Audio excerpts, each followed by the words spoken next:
Hi everybody and welcome to another piano video here on the Merriam Pianos YouTube channel. My name is Stu Harrison and today we're going to be covering the FAQs of Roland's FP90X. This is part of a whole new series of videos where we're taking a look at our most popular pianos and piano videos and collecting questions that come to us from customers, from online commenters, and of course from the Googleverse, where we are always investigating and figuring out what people want to know about these pianos. We're going to go through the questions one at a time and hopefully answer both to current owners of the instrument, maybe also to people who are right at the verge of pulling the trigger on a 90X, so we can clarify this information for you. Hopefully it helps out a lot. If it's the first time that you are joining us here on the channel, thank you so much for stopping by. And hit that subscribe button and notification bell so that you know every time we come out with a new video. We'd love to have you back commenting, joining our great ever-expanding community. So without further ado, let's dive right in with today's FAQ questions on the Roland FP90X right away.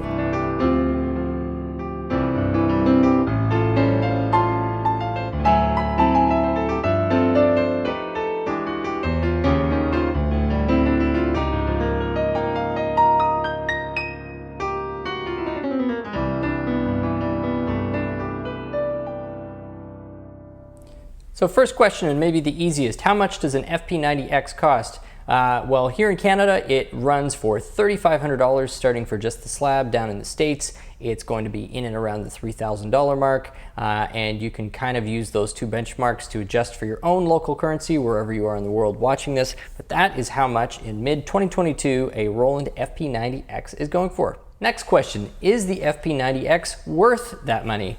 Well, that's a great question because there are a number of very capable slab digital pianos that cost a lot less than the FP90X.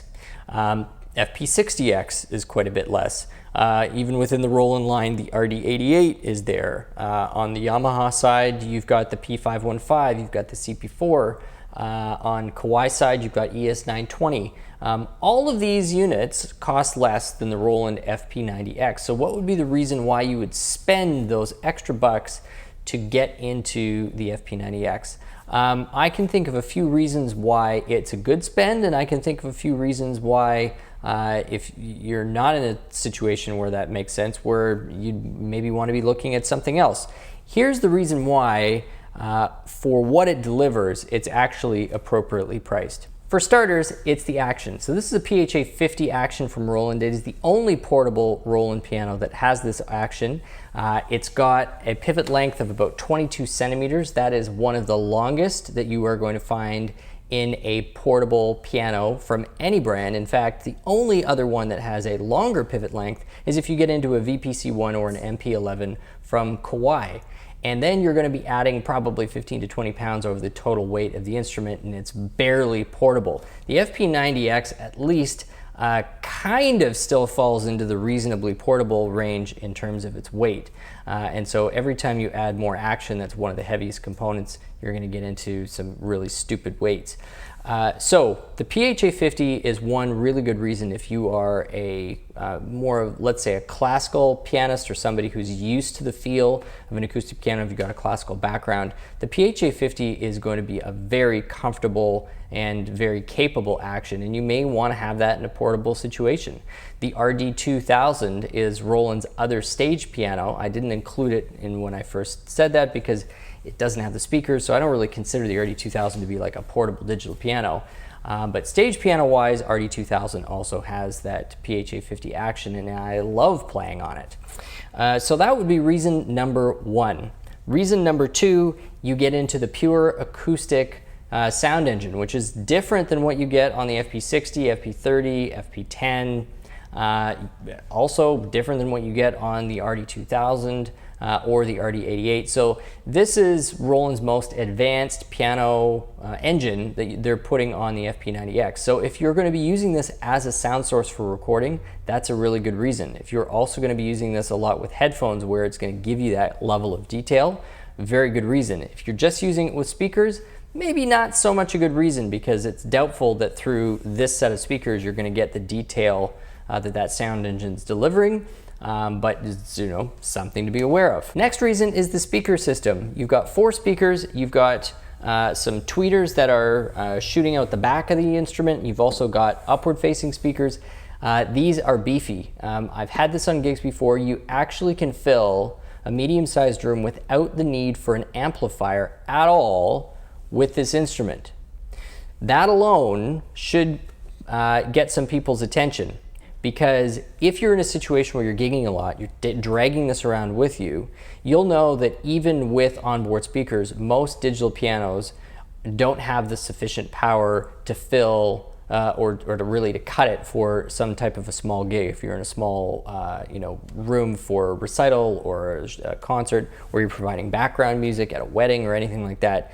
I have done an outdoor wedding on a Roland FP90X where you didn't have the benefit of walls, and this still provided enough sound that 50 or 60 people or so at a cocktail hour, I didn't need reinforcement. So if you're in a lot of situations that fall into that category, the onboard speakers of this weight is a huge benefit. Might be worth it. This has a mic input as well as an independent mic on off and volume knob. So if you are going to be accompanying yourself as a singer, again, the onboard speakers gives you the power to be able to do that and amplify your own voice. This means, again, you're not having to bring all of this extra gear. So any one of those points might be reason enough to get into this price range. If none of those situations sound like they apply to you very well, then the FP90X might be total overkill, and you might find yourself much happier with, say, an FP60X or a Kawai ES920 or some other instrument that's kind of in that price range and spec range. So next FAQ we found was, when was the FP90 and 90X released? So the original FP90 came out in the fall of 2016. And then the update, the 90X, which is the most current and just you know, a beast of an instrument, came out in the winter of 2021. So we're about a year and a little bit, a year and a third into our relationship with the FP90X. Roland tends to stick with 4-year, give or take a year product cycles. So for something that had this many upgrades, I would think this is probably going to be with us for probably closer to the 4 to 5 year product cycle length.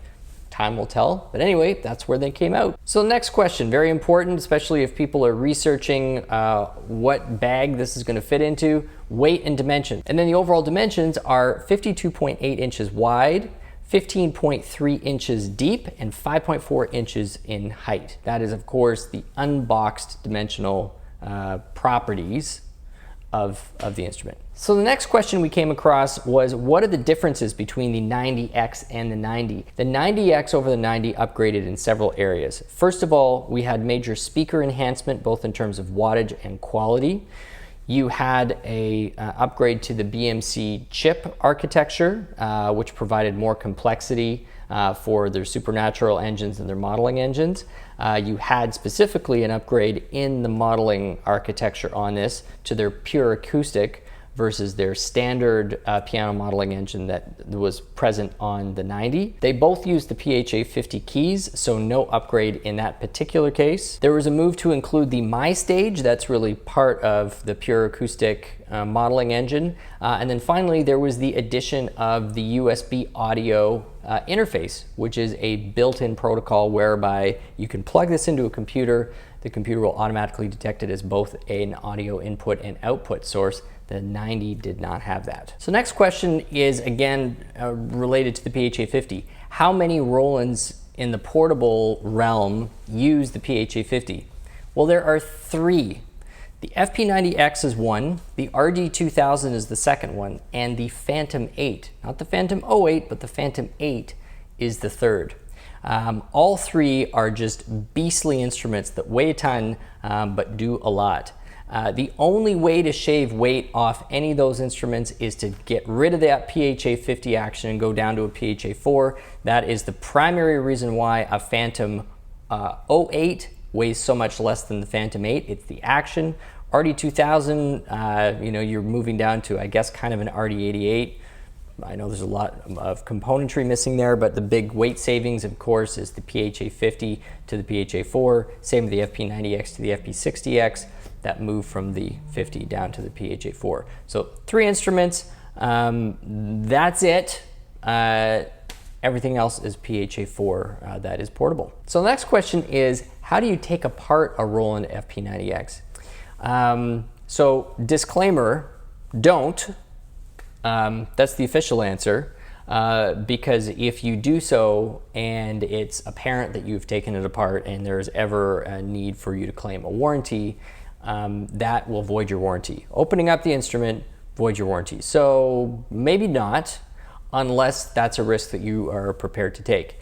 If so, what I will say is that the innards of most Roland products are incredibly well organized and well structured on the inside of the instrument. And so if you do open it up, what you're going to find is a very nicely laid out piano that's actually quite easy to get at and to service. And all of the screws along the bottom can be easily removed. But like I said, I would really suggest that you not do that unless you are a professional or you want to tinker with it, but you know that you're sort of taking the risk that your warranty will be withdrawn. So the next question is a really common one. How do you connect the FP90X to Bluetooth MIDI? So the first thing that we are going to do is make sure that the Bluetooth radio is on. So first, by pressing function, function Bluetooth is the very first one. So we are going to enter that again by pressing function, and we're going to ensure that the Bluetooth radio is on. So we're going to press the press the plus key so that it is on, and then we are ready to go. Next thing that we are going to do is we are going to move over, or we're going to re-enter the Bluetooth menu, and we are going to pair it. So you can access the pairing menu either by going through the traditional function menu, or you can also press and hold the function button. That will automatically jump to that same place in the menu, just like this. So you can see Bluetooth now pairing. Next, on your mobile device, you're going to pull up the Roland app. The one I would recommend using and the one that has the most functionality is the Piano Everyday app. You're going to go into the connection dialog, as they call it, and you are going to select FP90X MIDI. That then is going to give you a connection where you can use now all the different aspects of the Piano Everyday app, most notably the rhythm section, as well as the remote control section. So that is going to let you get in and select all the various keyboard tones by category. Also put it into split mode, dual mode, or twin piano, as well as your metronome settings. So very straightforward, super easy, especially once you've done it once, because then anytime you bring the Bluetooth device into the vicinity of the Roland, it may just grab it anyway, and if not, all you have to do is press and hold that pairing button and you're in great shape. Then the last question is how you connect this to the computer.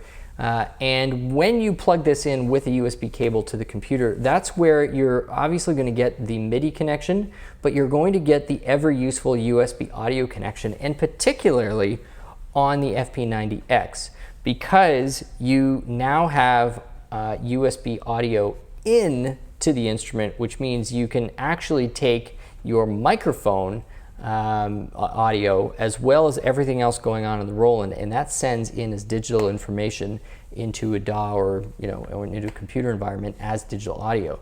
So it's really very useful. So the very last question, and this one isn't so much from the Google database as it is our own experiences, people want to know what this compares to. So if you're looking at the FP90X, what else should you be looking at, or what are you likely to run into? Surprisingly, there aren't very many legitimate comparisons to this instrument. The trend has been to shed speakers from these types of stage pianos because there are just fewer and fewer instances where most musicians find themselves in a situation where you need a high-end keyboard that has speakers on it. If you're on a stage, if you're doing things professionally, it means you're usually in a studio don't need speakers. Or on a stage with PAs and sound guys and all that other stuff, don't need speakers. So the FP90X falls into a bit of a niche where you have a lot of semi-professional players or a lot of giggers who are making their money primarily on small ensemble or solo playing, where the FP90 still reigns supreme. The closest comparisons on the Yamaha side are going to be the P515, although in many ways the feature set on the FP90 vastly exceeds what you get on the 515. 515 has you know, a really robust action, so certainly a professional level action. It's got the onboard speakers, it's got more advanced sample sets and piano tone generating technology than what you find on the P125, but I think objectively you could argue it's still not quite at the same level of sophistication as what you get on some of the higher level Yamahas or the FP90X with its pure acoustic modeling, or the equivalent Kawai on the ES920 with its harmonic imaging XL. So the really great comparisons are going to be the ES920 from Kawai, because it also has a similar intent to give a full spectrum sound with really capable onboard speakers, a decent complement of sounds, and a professional level action, and something that's still reasonably portable in kind of an all-in-one unit. So the ES920 does that pretty well, although at a pretty significant discount to what you get the FP90 at. So that goes back to the very first question, or second question, is it worth it? The USB audio needs to be worth it for you. The extra juice and the kind of the modeling engine needs to be worth it for you. The microphone input needs to be worth it, and certainly the power out of these speakers needs to be a priority for this to be a good spend. On the Yamaha side, they used to have the CP1 and before the CP300, which would have been very comparable units, but those are now both discontinued.